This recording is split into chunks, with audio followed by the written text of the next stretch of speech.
Hello and welcome back to Hark the Pod. As always, I am DTH Sports Editor Shelby Swanson. I'm joined here by Assistant Sports Editor Gwen Peace. Gwen, how are you doing today?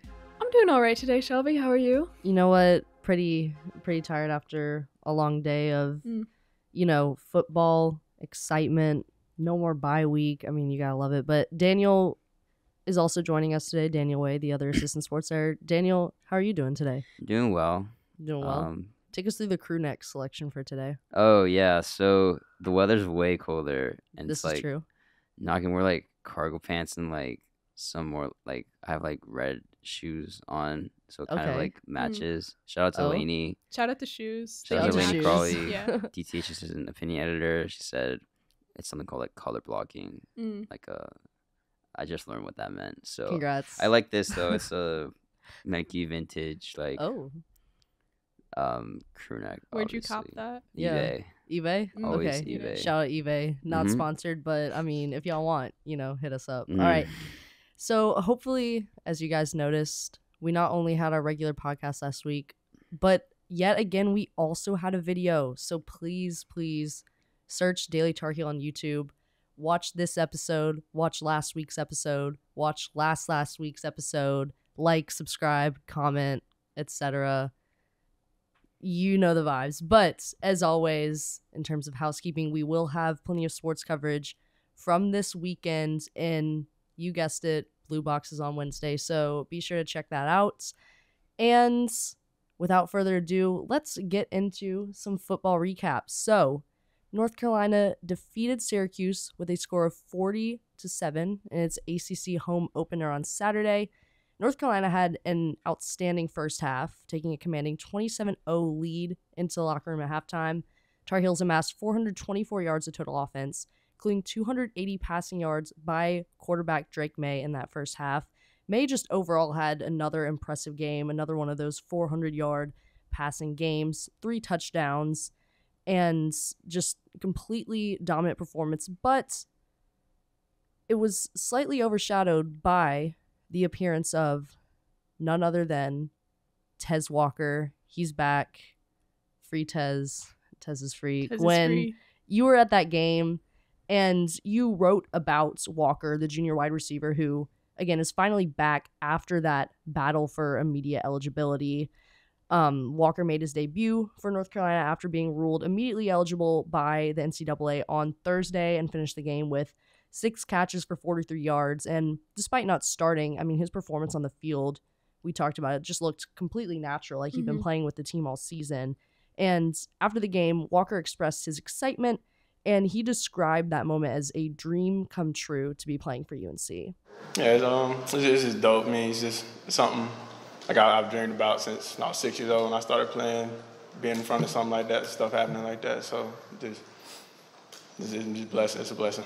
So, Gwen, for those who haven't kept up with our coverage, could you just provide a little bit more context about Walker's eligibility issues and the NCAA's decision to grant him eligibility this week? I mean, how did that situation come about? Yeah, so the Tez Walker eligibility debacle kind of started at the beginning of the football season when he was ruled, or when he was denied immediate eligibility by the NCAA, Right. because of recent changes to regulations relating to transferring colleges twice in 2 years, like Walker did. However, Tez had actually never played at the first school that he attended, which was NC Central. Shout out Durham. Yeah, Shout out Durham. due to the season being canceled due to COVID. And so his situation was a little bit different than kind of maybe what the regulations were intended at getting at.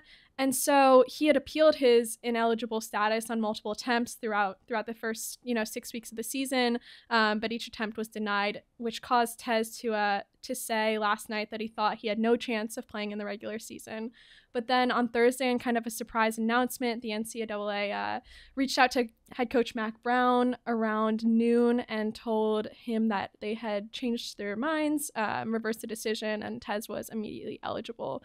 And so Brown kind of walked through that timeline during the press conference yesterday. He said he heard about 15 minutes before they planned to release their statement to the public, so he had to go find Tez, who was in class, tell him before the public statement dropped, and let him know.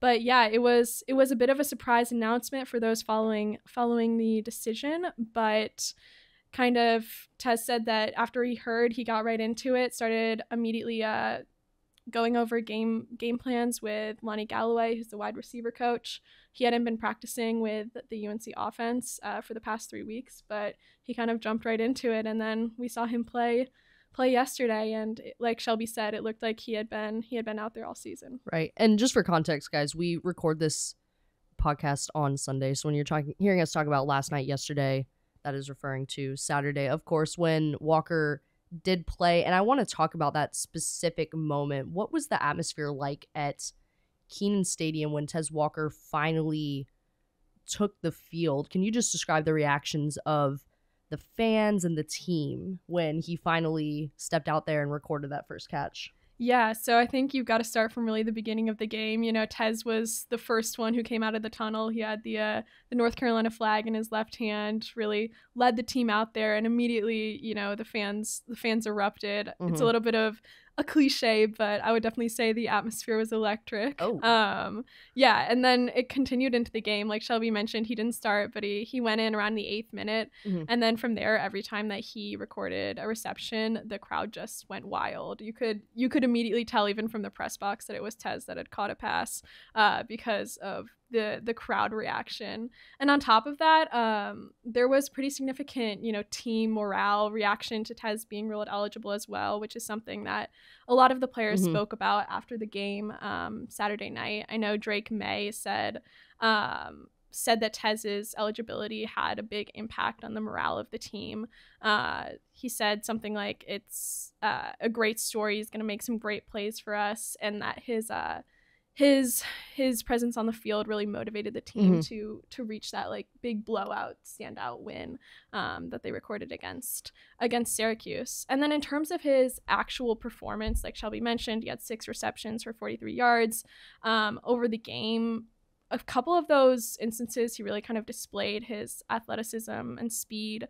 The one that stands out to me that I remember really watching and being like, wow, was the play at the end of the third quarter where he was on, you know, like running alongside the sideline, reached up, made like a one-handed midair catch, and was able to like twist his body in the air and land with a foot inbounds to like record that first down. And that was a big play, and I think it bodes well for the future for Tez. It was a little bit of a flash of his ability, and so I think if we can see him make plays like that down the line, it'll be helpful for UNC. Yeah, I mean, I think at this point, with all of the national attention, and rightfully so, around the NCAA's decision in his case, people forget that this is somebody who was a preseason first team all ACC pick. Mm-hmm.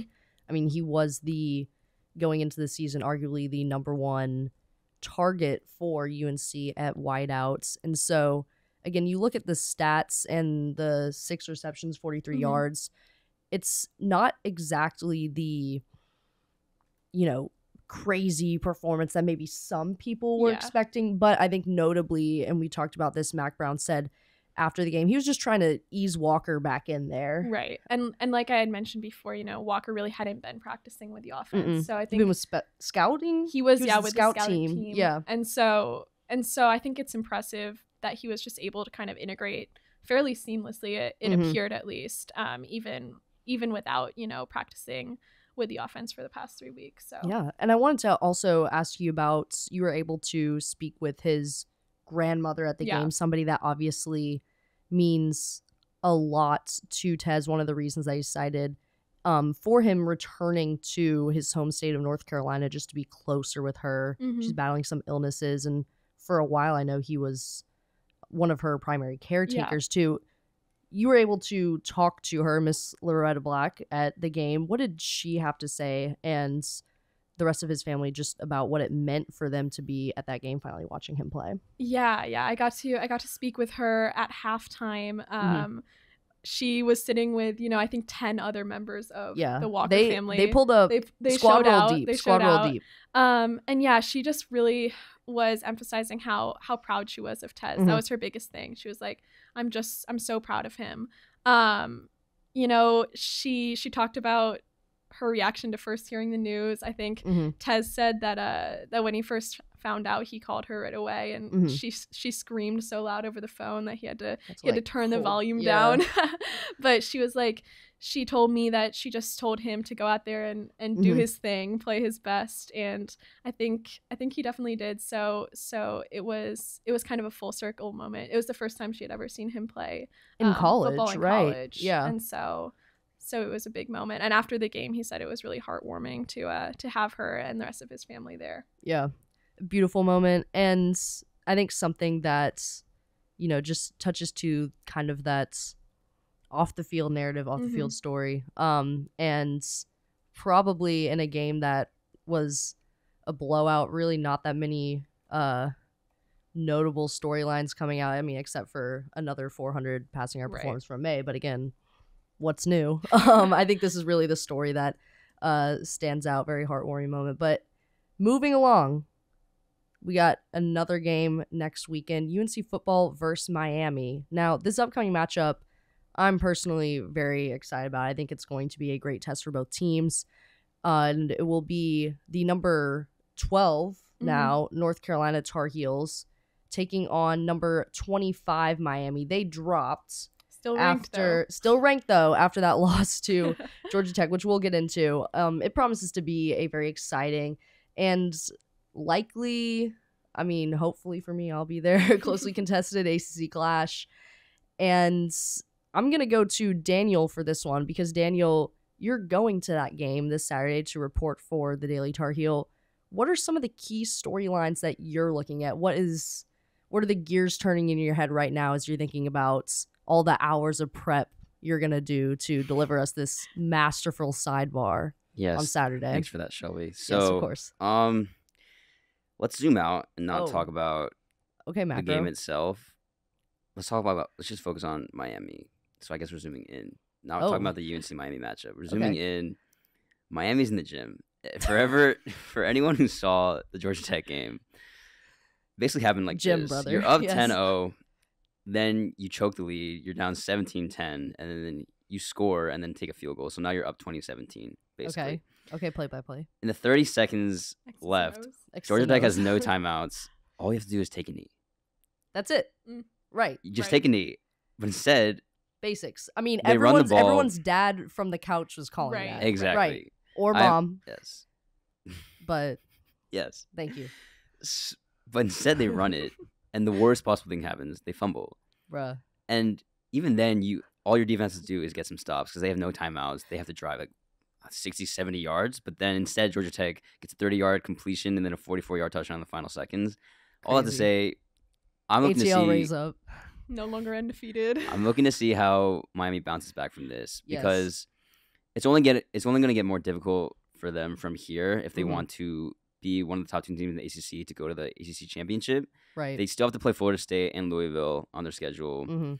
Both undefeated teams. Both obviously Florida State's number 4, I think. Louisville's 6-0, number 14. So this is pretty much a must-win game for Miami if they want to stay in like ACC contention. But yeah, looking at the game specifically, I think zooming out. Yeah, I really think it comes down to UNC's air raid offense. I know the run game has been very, very established. Obviously, Omarion Hampton. From a standpoint of your Omarion Hampton, your British Brooks, right? Offensive line's healthy. Willie Lampkin. Exactly. Shout out. Miami's rush defense only allows 58 rushing yards per game. That's the ACC's best. They don't have a stellar passing defense, and now you have receivers starting to gel. Obviously, J.J. Jones, Nate McCollum, they're the go-to wide receivers. They've been the go-to wide receivers. Now you have Tez. You slot him in. He might start. Probably will, honestly. And then I mean, Kobe Paysauer had that. Paysauer, yeah. 77-yard reception. That was exactly crazy. That bobble catch. That could have been a pick, but he stayed with it. The concentration was impressive. Then Bryson Nesbitt. Just a lot of options for Drake May, obviously.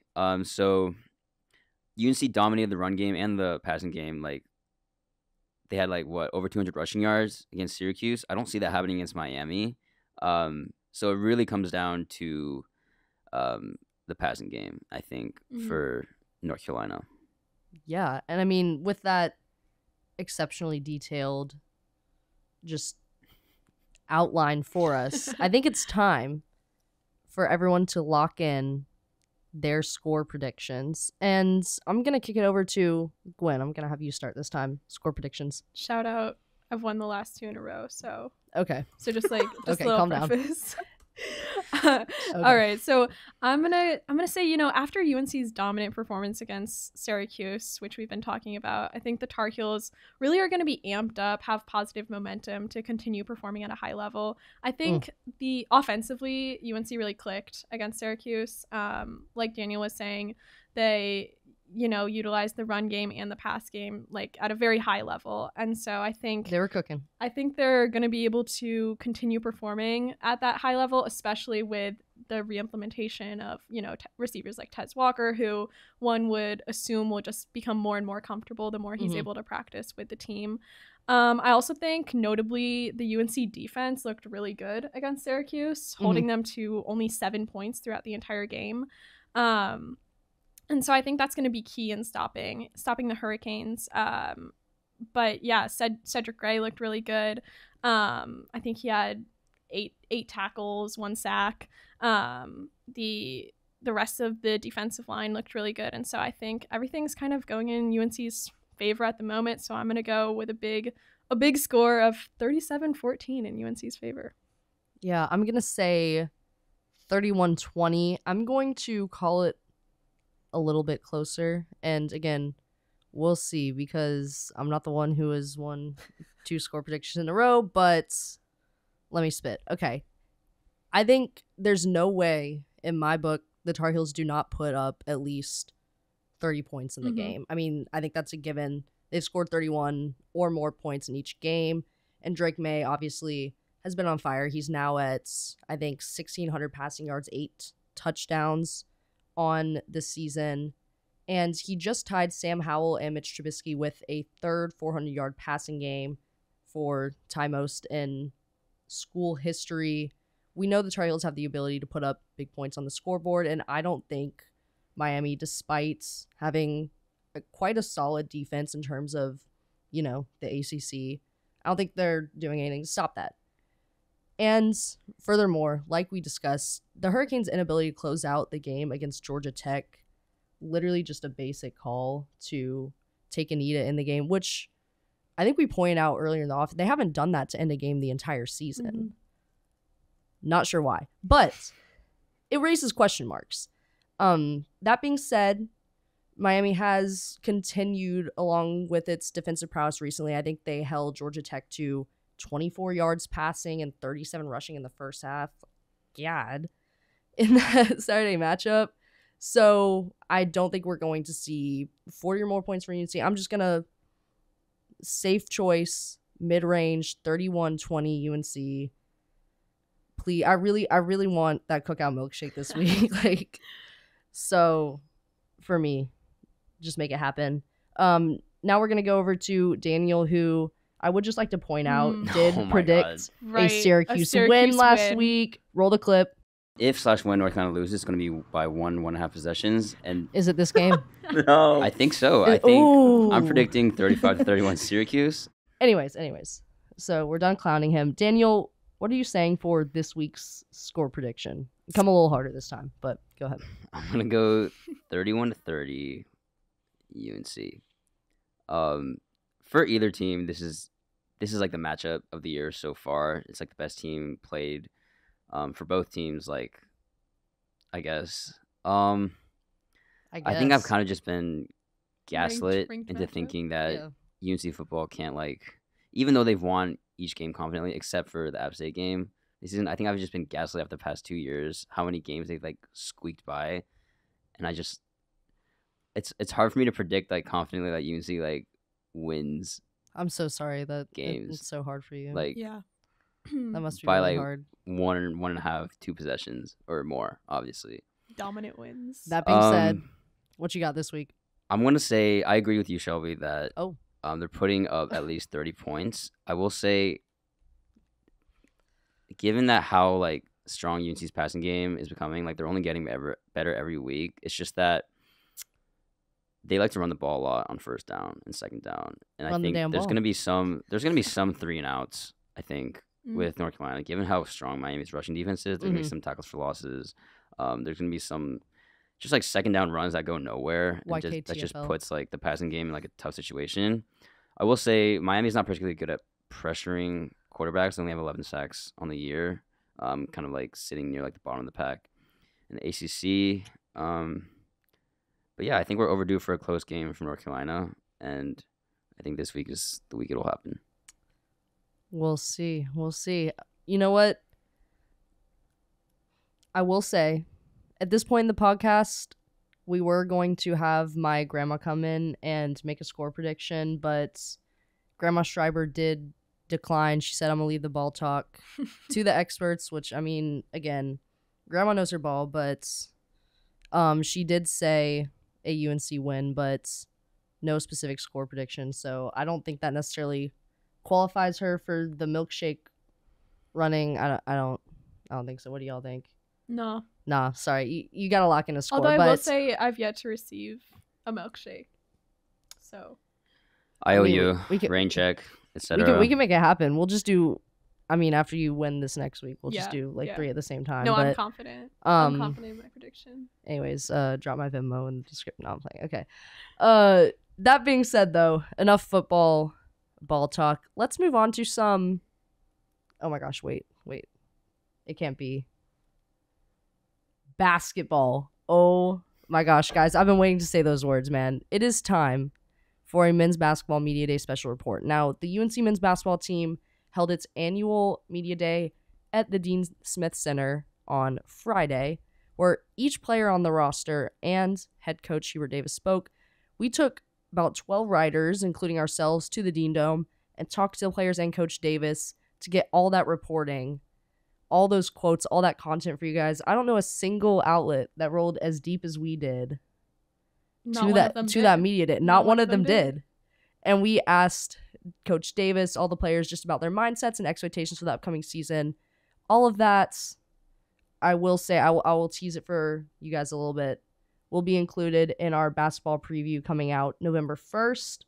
But we'll talk a little bit about what stood out to us right now, just to hold you guys off, just so you can be a little bit satiated. Well, it's fresh in our minds. Well, it's fresh in our minds, but trust, we have more in the vault. So just going around the room, guys, what stood out to you from the players you're able to talk to and what Coach Davis had to say? I guess we'll start with Daniel this time. What stood out to you? I want to talk about their open practice. I knew this was coming. Okay, we'll talk. Let's go. I want to talk about the little scrimmage they had. It wasn't like they were keeping score or anything, but just like 5-on-5 runs. Yeah. The thing that stood out to me the most is Cormac and Elliot Cadeau. So Cormac Ryan, Elliot Cadeau. Cormac Ryan, yes, full name, first and last name. We're not on a first name basis, but we're not. Yeah. We're not. Cormac Ryan's a knockdown shooter. We knew green light. We knew this was coming. That's pretty much why they like locked on to him in the portal, because UNC had one of the worst 3-point shooting seasons. Veteran presence too. Right. Veteran presence, but he's a shooter. 6th year. 6? He had a redshirt freshman season. Oh, wow. Bro. Yeah, even older than Mono probably. No, he's the oldest on the team. That's what Mondo said.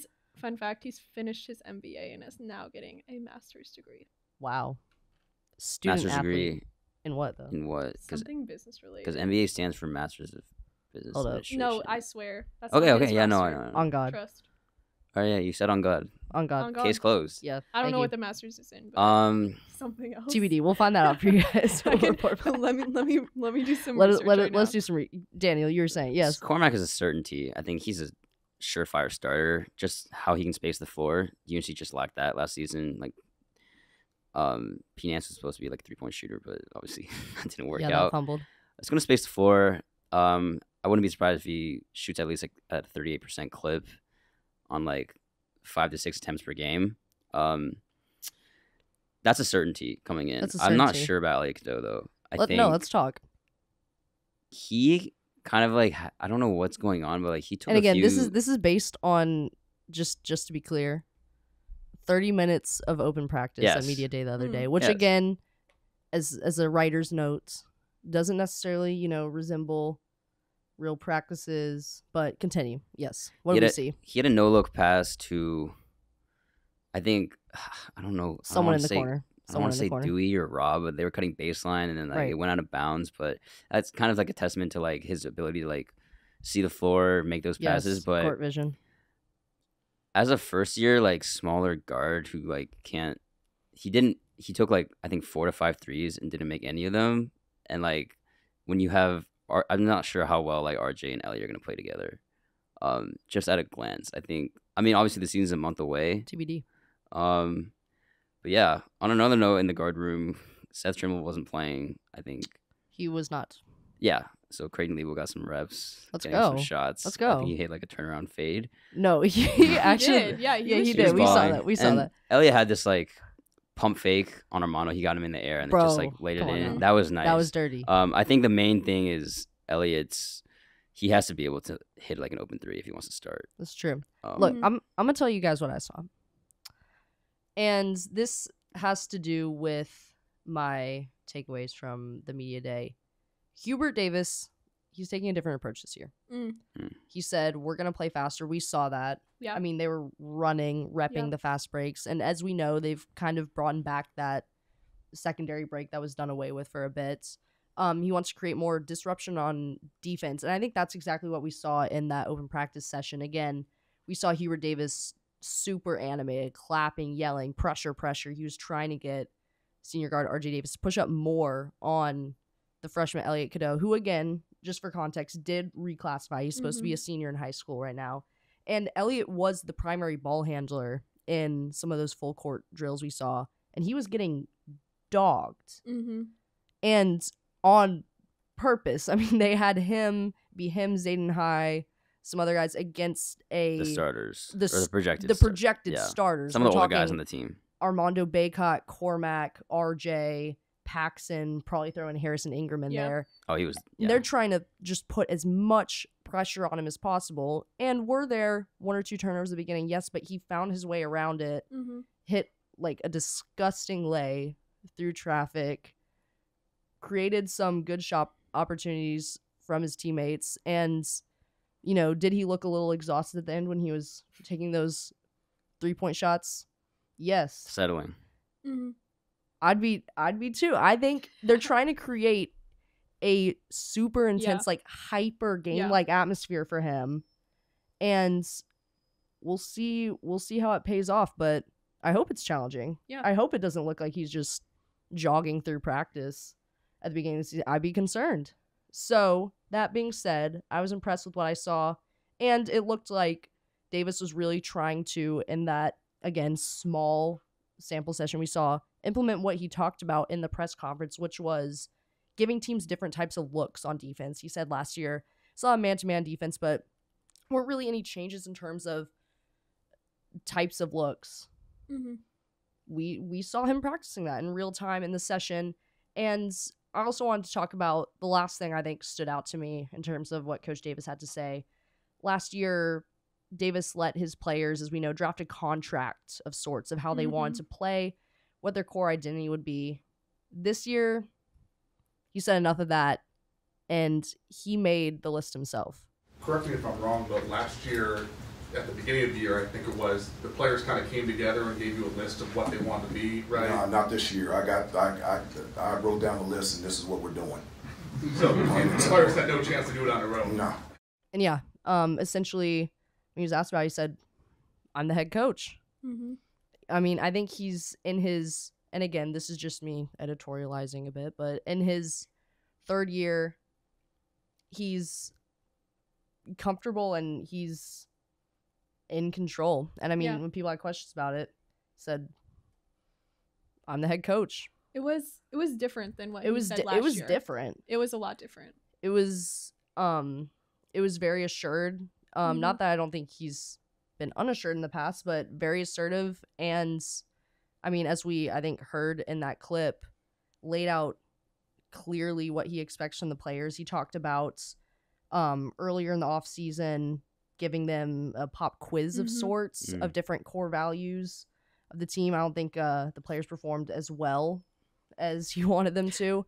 Later in the season, they all passed, and he said they were reciting those, you know, terms, those kind of mottos, whatever, in practice. So he's clearly trying to establish a set identity on his own terms early in the season. So we'll see how it pans out, but it's notable. It's something different. What did you see in terms of just your takeaways? Well, just first of all, throwing this back to Cormac Ryan, I want to let the fans know that he finished his MBA in spring 2023, concentration in strategy and entrepreneurship, and is now pursuing a master's degree in applied professional studies. So I know everybody really wanted to know that. Yes. Gwen was right, Daniel was wrong. No, I'm playing. But guys, yes. But no, actually, I do want to talk a little bit more about Cormac Ryan. Let's talk about it. Because I talked to him for a while, you know, one-on-one when we were talking to all the players. And I think he's going to make a notable addition to the team. Like we mentioned, you know, he's older and he's kind of appeared to step right into a leadership role alongside Armando and RJ.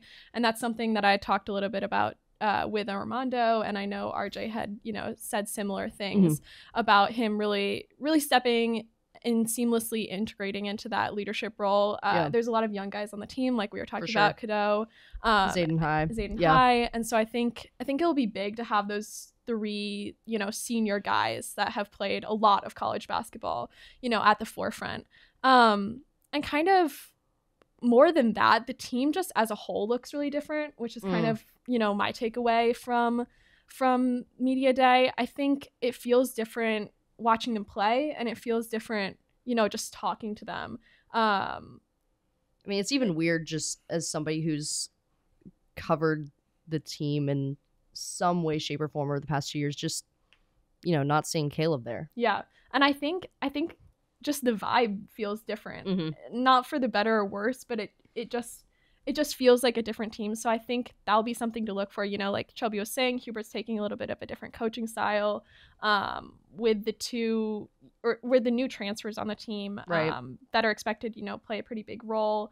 The starting five is going to look different. And so I think for me, it will just be like looking to see kind of what that new identity is going into the season, because I don't think we can really take that away from the one media day. But I definitely think it'll be new, so something to look for in the season. I mean, when you literally have 7 new faces in that 14-man roster, even just looking at, you know, like I mean, the media day picture, like of all of them, like it was like, wow, this team half the so team different. Is new. It's so different. And new coach and Marcus Page. Right. Shout out. But, I mean, again, all of that will be present for you guys in print format November 1st. We're taking a slightly different approach with this one, focusing on a lot of the new faces on the men's and women's team. So be sure to check that out and heighten your ball knowledge going into the season. Level up. All right. And now that we have talked football, now that we've talked basketball, it is time for, you know, everyone's favorite segment, a little bit of quick hits. Can I get a quick hits? Quick hits. All right. So in men's soccer news, the number 13 UNC men's soccer team fell to number 18 Syracuse, the reigning national champions, men's soccer, 1-0 in the Tar Heels' first loss of the 2023 season. Be sure to read Cade Shoemaker's Gamer, okay, new writer shout out, and Brendan Lunga's side to see how it went down. In volleyball news, the UNC volleyball team dropped 2 matches this weekend, a 3-1 loss to number 6 Louisville on Friday, followed by a 3-2 loss to Notre Dame on Sunday. Be sure to read Matthew Maynard's 3 takeaways from the weekend to learn more. In field hockey news, the number 1 UNC field hockey team dropped to number 10 Liberty in a huge 2-1 double overtime loss on Sunday. The Tar Heels notably failed to capitalize on 12 penalty corner opportunities, including 5 across the 2 overtime periods. Check out Corey Davis's Gamer and Caroline Will's side to read all about it. And in women's soccer news, the number 1 UNC women's soccer team recorded a 1-1 draw with number 22 Duke in Durham. Read Harry Crothers' Gamer and Noah Monroe's side to learn more about the pivotal match that took place on Sunday.